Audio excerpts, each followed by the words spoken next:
మొత్తానికి సమంత మ్యారేజ్ అయింది నా తెలుగు అబ్బాయితో. మళ్ళీ ఒక జీవితం సగర్వంగా నిలబడింది. చాలా అప్రిషియేట్ చేయవలసిన విషయం.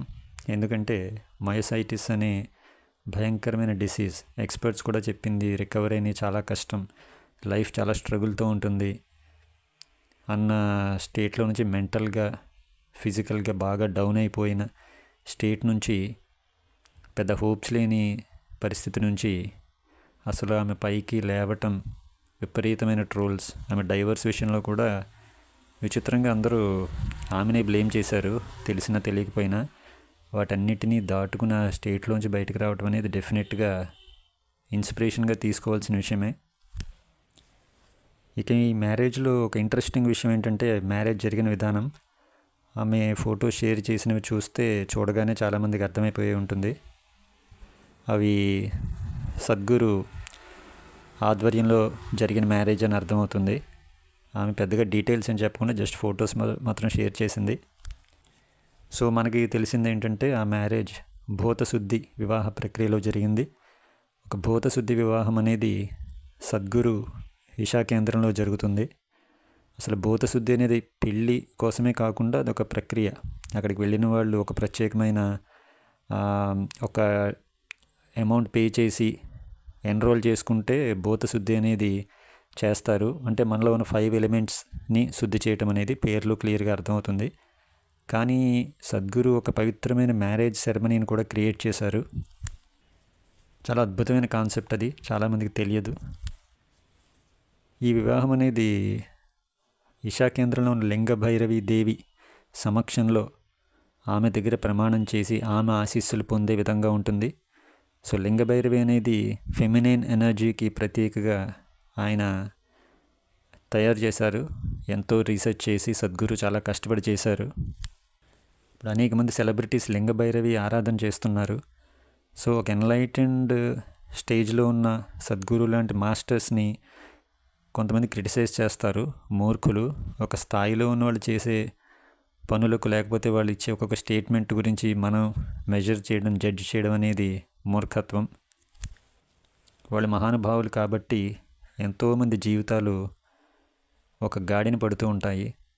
సమంత రికవరీలో సద్గురు ప్రధాన పాత్ర పోషించారు. ఎందుకంటే ఎక్కువగా ఈ విషయాలు ఆమె ప్రైవేట్గా ఉంచుతుంది. కానీ చాలా రెగ్యులర్గా ఆమె ఎప్పుడు మెంటల్గా డౌన్గా ఉన్నా ఆమె వెళ్ళేది సద్గురు ఆశ్రమానికే. ఇషా కేంద్రంలో కొద్ది రోజులు గడిపి మళ్ళీ కాన్ఫిడెన్స్ పుంజుకుని వెనక్కి వచ్చి తన ప్రాజెక్ట్స్ అన్నీ చేసేది.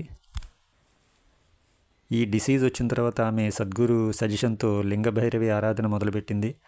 లింగభైరవి నమూనాని కూడా సద్గురు ఆశీర్వాదంతో తను కూడా తీసుకెళ్ళి ఇంట్లో డైలీ లింగభైరవి విగ్రహం ఎదురుగా ఒక ధ్యాన స్థితిలోకి వెళ్ళి రోజు రోజుకి నేను రికవర్ అవుతున్నాను, లింగభైరవి ఆరాధన నాకు చాలా అద్భుతంగా కనెక్ట్ అయింది, దేవి ఎనర్జీస్ నేను ఫీల్ అవుతున్నాను అని తను షేర్ చేసుకుంది. సద్గురు చేసిన ఒక అద్భుతమైన పని ఏంటంటే మన ఏన్షియంట్ గ్రంథాల నుంచి మళ్ళీ కొన్నిటిని పునరుద్ధరించారు.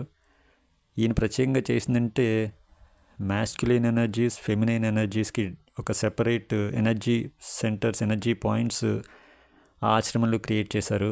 అక్కడికి వెళ్ళిన వాళ్ళకి అందరికీ తెలుస్తుంది. లింగ భైరవి దగ్గరికి ఉమెన్ వెళ్తారు, మెన్కి ఎంట్రీ లేదు. ఈ మెన్ ఉన్న చోటకి మెన్ మాత్రమే వెళ్తారు. మన శబరిమల ఇష్యూలో జరిగినట్టుగా కోర్టులు, కమ్యూనిస్టులు ఇంటర్ఫియర్ అయితే మాత్రం ఎవరి దాంట్లోకి ఎవరైనా వెళ్ళిపోవచ్చు, విమెన్కి ప్రైవసీ ఉండదు, మగవాళ్ళు దూరిపోవచ్చు. అలాగే ఇక్కడికి ఆడవాళ్ళు రావచ్చు. సో కోర్టులు, కమ్యూనిస్టులని మనం అలౌ చేయనిస్తే ఇలాగే ఉంటాయి. బట్ అదృష్టం ఏంటంటే సద్గురు మీద వాళ్ళ కన్ను ఇంకా పడలేదు. అది పక్కన ఉంచితే ఈ సద్గురు గైడెన్స్తో ఆమె పూర్తి సనాతనిగా తయారైంది. అసలు మన మూర్తి ఆరాధన, మన పూజలు అన్నిటినీ చాలా నిష్టగా పాటిస్తూ లింగభైరవిని ప్రధానంగా ధ్యానిస్తూ ఆమె పూర్తిగా రికవర్ అయింది. సో ఆ కృతజ్ఞతతోటే ఇక ఆమె ఎంతలా కనెక్ట్ అయిందంటే తన పెళ్ళి కూడా ఆ పద్ధతిలోనే చేసుకుంది. అలాగే భర్త రాజ్ నెడమోరు కూడా మంచి స్పిరిచువల్, ఆధ్యాత్మిక లక్షణాలున్న మనిషి. సో వాళ్ళిద్దరికీ కనెక్ట్ అయింది. అతను కూడా ఈ సద్గురు కాన్సెప్ట్కి బాగా కనెక్ట్ అవ్వడం వల్ల ఇద్దరు అక్కడే చేసుకోవాలనుకున్నారు. ఈ లింగ భైరవ వివాహం లేదంటే భూతశుద్ధి వివాహం దీనివల్ల ఏమవుతుందంటే, ఈ కప్పుల్లో ఎవరైతే ఉంటారో వాళ్ళ మధ్యలో ఉన్న డీప్ ఒక బాండ్ క్రియేట్ అవుతుంది. అంటే 5 ఎలిమెంట్స్ లెవెల్లో ఒక డీప్ బాండ్ వాళ్ళ మధ్య క్రియేట్ అవుతుంది అనమాట. ఆ దేవి విగ్రహం ముందు, ఆ లింగభైరవి ఎనర్జీ సెంటర్ ముందు వాళ్ళు ప్రమాణాలు చేసుకుని ఆమె సాక్షిగా వీళ్ళు పెళ్లి చేసుకుంటారు. ఇది ఆల్రెడీ మ్యారేజ్ అయిన వాళ్ళు కూడా ఇంకా బాండ్ స్ట్రాంగ్ చేసుకోవడం కోసం ఇది చేసుకోవచ్చు. 5 ఎలిమెంట్స్ ముందు వీళ్ళు బేసిక్గా మెయిన్గా ఏంటంటే అగ్ని చుట్టూ తిరుగుతారు.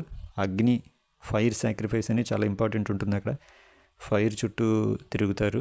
ఇది మన పూర్వపు ఏన్షియంట్ యోగిక్ సైన్స్. ఇది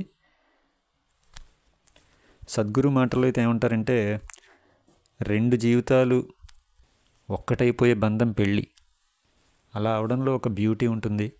అంటే ఒక మనిషి తన గురించి మాత్రం, అంటే ఇద్దరు కపుల్స్లో ఒకళ్ళు లేదంటే ఒక వ్యక్తి తన గురించి మాత్రమే కాకుండా తనను దాటి ఆలోచించడం, తన ఫీలింగ్స్ తనను మించి వేరే వాళ్ళ విషయాలని కూడా ఫీల్ అవ్వగలగటం, మరొక జీవితాన్ని తన జీవితంలోకి ఆహ్వానించడం, ఇద్దరు ఒకటే అవ్వటం అని అసలైన అత్యుత్తమమైన ఏకత్వానికి ప్రతీకలు.